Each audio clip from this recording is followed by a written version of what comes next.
উনি যদি একটা অতিরিক্ত সচিবের সঙ্গে আপনি ঘুরে বেড়ায় বিলে বা হাওড়ে, তাহলে উনি ছাত্র জনতা কেন? উনি তো সারা বাংলাদেশের মানুষকে মেরেও ঘুরে বেড়াইতে ওনার কাছে এটা কোনো ব্যাপার না যে সারা বাংলাদেশের হত্যা মামলা। সারা বাংলাদেশের হত্যা মামলা বলবো কেন?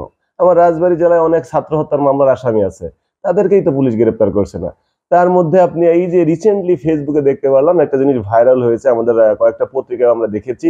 আমাদের এই যে বানিয়া বহতে, যার গ্রামের বাড়ি, তিনি মেবি কিশোরগঞ্জে থাকেন, তিনি একটা ছাত্র হত্যা মামলার আসামি হয়ে কিভাবে একটা দায়িত্বশীল মন্ত্রণালয়ের অতিরিক্ত সচিবের সঙ্গে, মানে ওই প্রমোদ তরিতে, আসলে এটা প্রমোদ তরি বা আপনার ভ্রমণ বিলাস যেটাই বলেন, যে ভাষাই বলেন, উনি যদি একটা অতিরিক্ত সচিবের সঙ্গে আপনি ঘুরে বেড়ায় বিলে বা হাওড়ে, তাহলে উনি ছাত্র জনতা কেন? উনি তো সারা বাংলাদেশের মানুষকে মেরেও ঘুরে বেড়াইতে ওনার কাছে এটা কোনো ব্যাপার না। ঠিক এই যে আমাদের যে ছাত্র হত্যার মামলার আসামিগুলো আছে, এদেরকে গ্রেপ্তার করা উচিত এবং গ্রেপ্তার করতে হবে।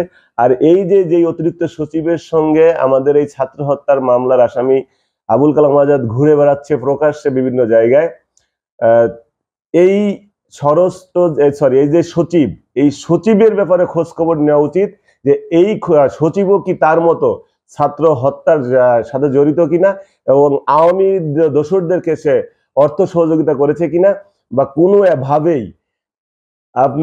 কোনোভাবেই এই হত্যা যজ্ঞের সঙ্গে সে জড়িত ছিল কিনা, এটাও খোঁজ খবর নিয়ে বের করা উচিত।